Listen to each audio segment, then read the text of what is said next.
Aujourd'hui, je me réveille encore à 5 h du matin pour aller voir le Takbat.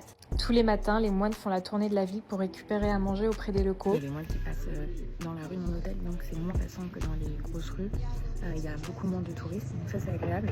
Mais les seuls touristes qu'il y a et qui vont servir de la nourriture pour les moines, ils sont trop agités. La moitié est debout, alors que c'est très irrespectueux d'être plus grand que des moines. Ils sont à 1 centimètre d'eux en train de prendre une photo. Frère, soit tu lui donnes à manger, soit tu prends en photo de loin. Ils comprennent pas, ils sont là.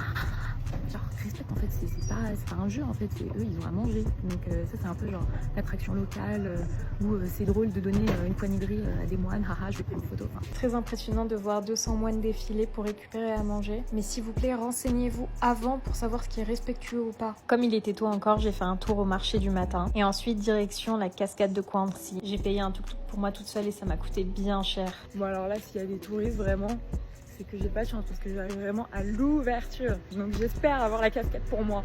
Et je suis passée. Il y avait quelques personnes, mais comme c'est très grand, il y avait de l'espace pour se retrouver seule au milieu des cascades. Alors là, je suis toute seule. C'est magnifique. Je vous avoue, je pensais que j'allais me baigner, mais en fait, tout est à l'ombre et il faisait assez frais le matin. Donc je me voyais pas trop plonger là-dedans. Mais c'était vraiment magnifique à voir et très paisible. Du coup, je suis allée jusqu'en haut de la cascade. C'est tout. Je suis au bout de ma life. La montée était sympathique pour voir de beaux paysages de la nature. Et en haut, il y a un petit lagoon avec une balançoire. Vous pouvez également vous baigner, mais ça donnait pas trop envie, je vous avoue. Ça faisait un peu ambiance film d'horreur, donc c'était beau à voir, mais pas pour se baigner. Quand je suis redescendue, il y avait de plus en plus de monde. En redescendant, j'ai vu que les ours étaient sortis et c'était vraiment un spectacle magnifique. J'étais toute seule à les regarder, c'était fou. À l'époque, ils avaient été capturés pour récupérer leur bile et là, ils ont été sauvés, donc c'est très touchant. Sur le chemin, je me suis arrêtée au Butterfly Park. J'ai le seum, sauf qu'à 11 h. Et là, j'ai failli me faire défoncer par des chiens. Donc clairement, je vais pas rentrer. Bon, finalement, le monsieur est arrivé au moment où je faisais ma vidéo. Donc on a discuté et tout. Et il m'a donné le guidebook. Et je peux aller me balader, voir les papillons et tout.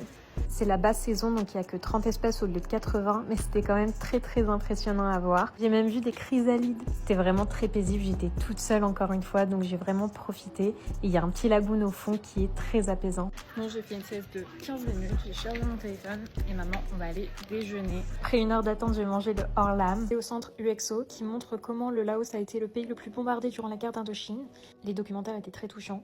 Ensuite, je suis allée sur la rivière du Mékong pour me poser et voir le sunset. Et j'ai dîné dans un vrai restaurant. Bon, en soi, le Laos m'a relativement coûté cher parce que déjà, logement cher et transport cher.